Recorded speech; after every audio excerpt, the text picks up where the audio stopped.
Hi ಸ್ನೇಹಿತರೆ, ಎಲ್ಲರಿಗೂ ನನ್ನ ನಮಸ್ಕಾರ. ನಾನು ನಿಮ್ಮ ಪ್ರೀತಿಯ ನಂದಿನಿ, ಮಲೆನಾಡ ಮಲ್ಲಿಗೆ ಅಡುಗೆ ಚಾನಲ್ನಿಂದ.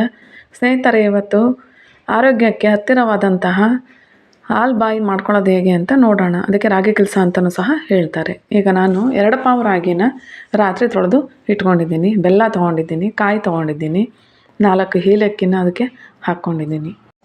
ಈಗ ರಾಗಿನ ಮಿಕ್ಸಿ ಜಾರ್ಗೆ ಹಾಕ್ಕೊಂಡು ರುಬ್ಕೊಳ್ಳೋಣ. ಸ್ವಲ್ಪ ನೀರು ಹಾಕ್ಕೊಂಡು ರುಬ್ಕೊಂಡು ಅದ್ರ ಹಾಲು ತಗೊಳ್ಬೇಕಾಗುತ್ತೆ ನಾವು. ಹಾಗಾಗಿ ರುಬ್ಕೊಳ್ಳೋಣ.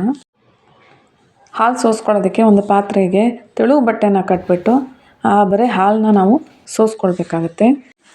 ಇದು ತುಂಬ ಸುಲಭ ಮಾಡ್ಕೊಳ್ಳೋದು, ಎಲ್ಲರೂ ಮಾಡ್ಕೋಬೋದು ಸ್ನೇಹಿತರೆ.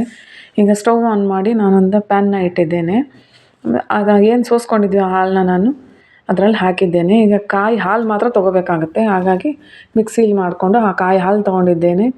ಬೆಲ್ಲನ ಕರಗಿಸ್ಕೊಂಡು ಸೋಸ್ಕೊಂಡು ಅದಕ್ಕೆ ಹಾಕ್ಕೊಂಡಿದ್ದೇನೆ. ಹಾಗೆ ಕೈ ಆಡ್ತಾ ಇರಬೇಕು ಸ್ನೇಹಿತರೆ. ಈಗ ನೋಡಿ ಗಟ್ಟಿಯಾಗಿದೆ. ಈಗ ಒಂದು ಸ್ವಲ್ಪ ತುಪ್ಪ ಹಾಕ್ಕೊಳ್ಳೋಣ. ಅದು ಸ್ವಲ್ಪ ತಳ ಬಿಡಬೇಕು. ನೋಡಿ ತಳ ಬಿಡ್ತಾ ಇದೆ. ಈಗ ಒಂದು ತಟ್ಟೆಗೆ, ತುಪ್ಪ ಸವರಿದ ತಟ್ಟೆಗೆ ಅದನ್ನು ಹಾಕ್ಕೊಳ್ಳೋಣ. ಇದನ್ನು ನಾವು ಯಾವ ಸೀಸನ್ನಲ್ಲಾದ್ರೂ ಮಾಡಿಕೊಂಡು ತಿನ್ಬೋದು ಸ್ನೇಹಿತರೆ. ಇದು ರಾತ್ರಿ ಮಾಡಿಟ್ಟು ನಾವು ಬೆಳಗ್ಗೆ ತಿಂದರೆ ತಂಪಾಗಿರುತ್ತೆ. ಇದು ಆವಾಗಲೇ ಮಾಡಿ ಅರ್ಧ ಗಂಟೆ ಬಿಟ್ಟು ತಿಂದರೆ ಇದು ಆರೋಗ್ಯಕರವಾಗಿ ಇರುತ್ತೆ. ಈಗ ತಣ್ಣದಿದೆ, ಅದು ಆರಿದೆ. ಈಗ ಅದನ್ನು ನಾವು ಯಾವ ಶೇಪಲ್ಲಾದ್ರೂ ಅದನ್ನು ನಾವು ಕುಯ್ಕೊಳ್ಬಹುದು ಸ್ನೇಹಿತರೆ. ಇದು ತುಂಬ ಈಸಿ ರೆಸಿಪಿ.